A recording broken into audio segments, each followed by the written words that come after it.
Anda kembali mendengarkan Cafe Visi untuk bersama-sama mempelajari dan mengelaborasi. Mari kita mulai elaborasi kita hari ini dengan sebuah teka-teki. Coba deh Anda bayangkan seorang ilmuwan, pemenang hadiah Nobel, selevel Marie Curie atau katakanlah Albert Einstein. Oke, yang kebayang pasti orang yang super logis ya, sangat rasional. Pasti kan? Nah, sekarang kenalan dulu sama Karimulis. Dia ini menang Nobel Kimia buat penemuan yang mengubah dunia biologi modern. Penemuan apa itu? Namanya polymerase chain reaction. Atau yang lebih kita kenal sekarang PCR. Oh, PCR yang itu. Wow. Ya, yang itu. Penemuannya tuh saking pentingnya, sampai-sampai penelitian biologi modern itu dibagi jadi dua era. Sebelum Mulis dan sesudah Mulis. Sebegitu fundamentalnya ya. Betul. Tapi, disinilah ceritanya jadi aneh. Oke, saya siap. Di sisi lain hidupnya, Mulis ini punya beberapa pandangan yang unik. Seunik apa? Dia curiga pernah diculik alien. Oke. Aliennya ini menyamar jadi rakun bercahaya dengan mata hitam yang licik. Tunggu, rakun. Rakun bercahaya. Iya, rakun bercahaya. Itu satu. Dia juga pengikut setia astrologi. Astrologi. Seorang pemenang Nobel Kimia. Dan yang lebih serius lagi nih, dia vokal banget bilang kalau hubungan antara HIV dan AIDS atau CFC dengan lubang ozon, itu semua nggak ada dasar ilmiahnya. Jadi dia seorang penyangkal sains juga. Tepat. Nah, ini kan jadi pertanyaan sentral buat kita hari ini ya. Gimana bisa kejeniusan yang sama yang bikin dia nemuin PCR, itu juga yang bikin dia percaya sama rakun alien? Dan penyangkalan AIDS. Betul. Mungkinkah kecerdasan hebatnya itu justru yang bikin dia jadi luar biasa bodoh? Pertanyaan itu langsung kena ke intinya. Ke apa yang disebut para psikolog sebagai jebakan kecerdasan, the intelligence trap. Jebakan kecerdasan. Idenya, emang kedengarannya aneh. Tapi sebenarnya simple. Kecerdasan dan pendidikan tinggi itu ternyata nggak cuma gagal melindungi kita dari kesalahan berpikir, tapi dalam beberapa kasus justru malah bikin kita lebih gampang jatuh ke lubang yang sama. Tunggu dulu, jadi maksudnya makin pinter, makin gampang salah gitu. Itu kan rasanya kebalik ya? Persis. Makanya analogi terbaiknya itu mobil. Oke. Anggap kecerdasan itu kayak mesin yang bertenaga. Punya mesin yang kenceng bisa bikin Anda sampai tujuan lebih cepat. Tapi ada tapinya? Hanya kalau Anda tahu cara pakainya. Kalau Anda nggak punya rem, setir, kompas, dan peta yang bagus, mesin yang kenceng itu cuma bakal bikin Anda nabrak lebih keras. Semakin kenceng mesinnya, semakin besar bahayanya. Tepat. Kecerdasan itu kan bantu Anda proses informasi lebih cepat. Tapi Anda butuh penyeimbangnya buat menerapkan kekuatan otak itu dengan benar. Tanpa itu semua, kecerdasan yang lebih besar justru bisa bikin Anda jadi lebih bias. Ini menarik banget sih. Soalnya kan kita selama ini diajarin kalau IQ itu segalanya. Betul. Gagasan ini kan dipopulerkan oleh psikolog Lewis Terman di awal abad ke-20. Dia percaya banget kalau nggak ada yang lebih penting dari IQ seseorang. Dan dia berusaha membuktikannya kan dengan studi ambisiusnya itu? Iya, studi anak-anak Terman, atau julukannya The Termates. Dia ngumpulin lebih dari 1.000 anak jenius di California. Harapannya untuk membuktikan kalau IQ tinggi itu pasti memprediksi kesuksesan di semua bidang ya? Benar. Dia ngikutin hidup mereka puluhan tahun. Nah, hasilnya gimana? Hasilnya beragam. Dan benar-benar bikin kita mikir sih. Memang betul, beberapa termites ini jadi sangat sukses. Contohnya Jess Oppenheimer, dia jadi penulis acara TV terkenal I Love Lucy. Dia bahkan ikut nemuin teleprompter. Wow, teleprompter. Itu penemuan besar. Besar. Tapi, nah ini dia tapinya. Banyak juga yang nggak memenuhi potensi mereka.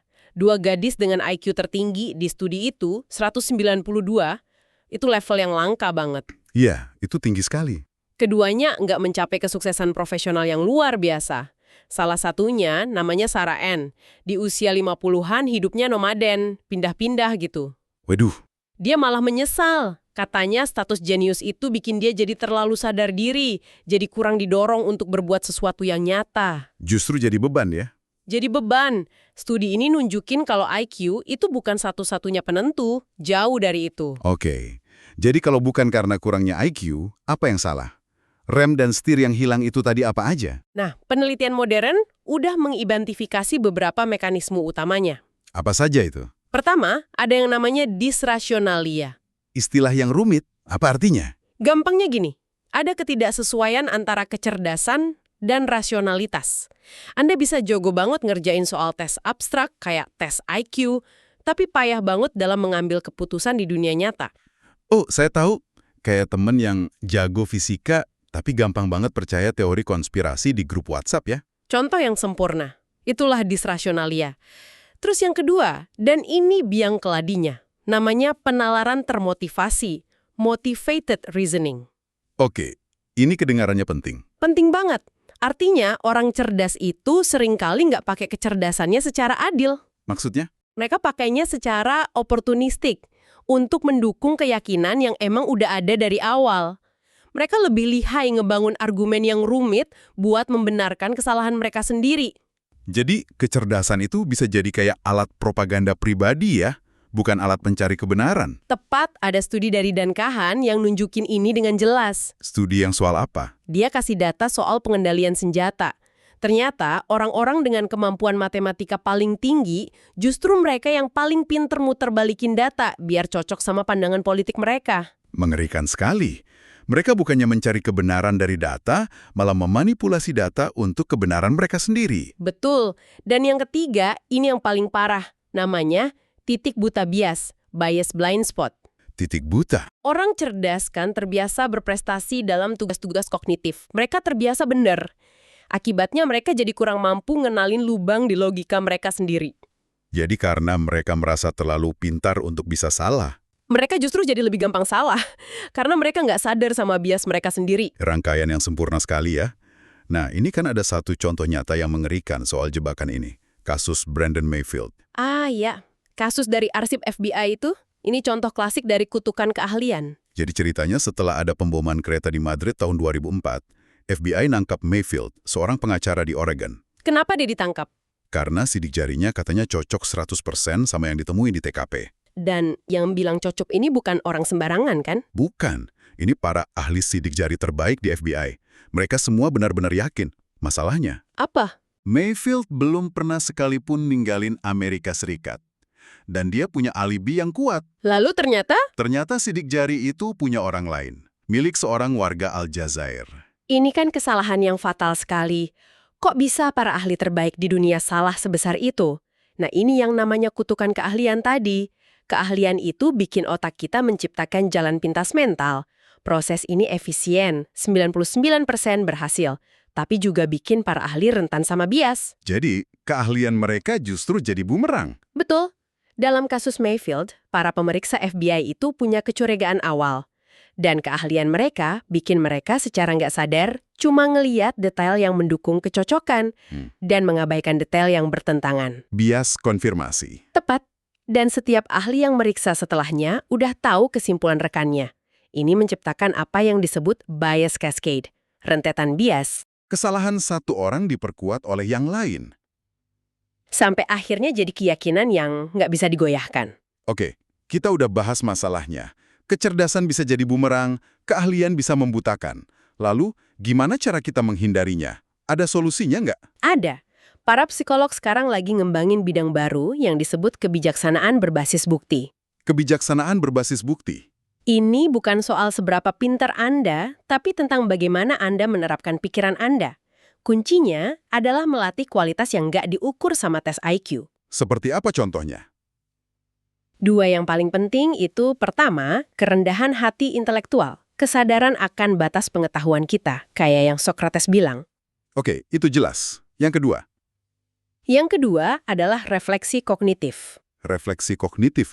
Coba jelaskan. Itu kemampuan untuk berhenti sejenak dan mempertanyakan asumsi awal kita. Gini deh, coba kita uji refleksi kognitif Anda. Dengarkan baik-baik ya. Siap. Jack sedang melihat Anne, tetapi Anne sedang melihat George. Jack sudah menikah, sedangkan George belum. Oke. Pertanyaannya, apakah ada orang yang sudah menikah sedang melihat orang yang belum menikah? Pilihan jawabannya ya, tidak, atau tidak dapat ditentukan. Jack menikah, George belum, Anne kita nggak tahu, jadi spontan saya jawab tidak dapat ditentukan. Nah, itu jawaban mayoritas orang. termasuk mahasiswa di universitas top. Dan jawaban itu salah. Salah? Jadi apa jawaban yang benar? Jawaban yang benar adalah ya. Kok bisa? Coba kita pikirkan pelan-pelan.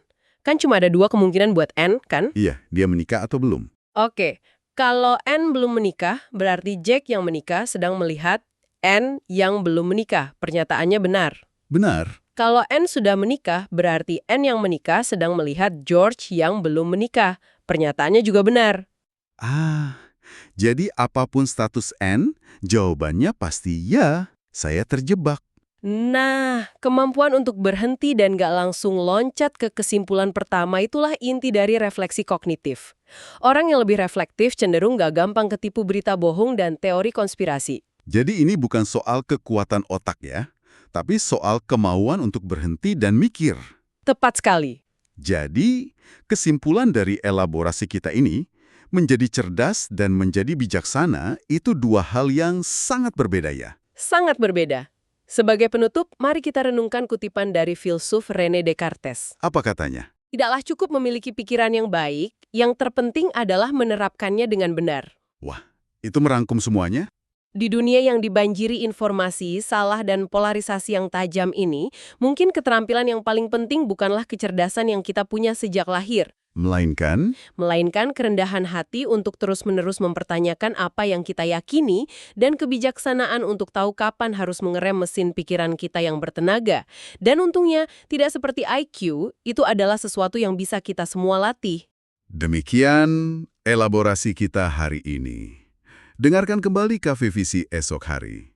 Asalkan tidak sedang disibukkan oleh sekotak tanah di belakang rumah, tidak sedang teralihkan oleh hal-hal aktual yang butuh waktu untuk dipikirkan mendalam dan menyeluruh meskipun tanpa tendensi agar bisa dijual. Dan asalkan tidak sedang benar-benar ingin menikmati waktu bersama secangkir kopi Cafe karya Paman Seto di Pindah Ngopi Creative Space Cepu. Selalu ada elaborasi baru di Cafe Visi. Setiap hari. Setiap hari. Terakhir, 1 subscribe dari Anda untuk Cafe Visi sama dengan 100 harapan kebaikan untuk Anda dari Cafe Visi.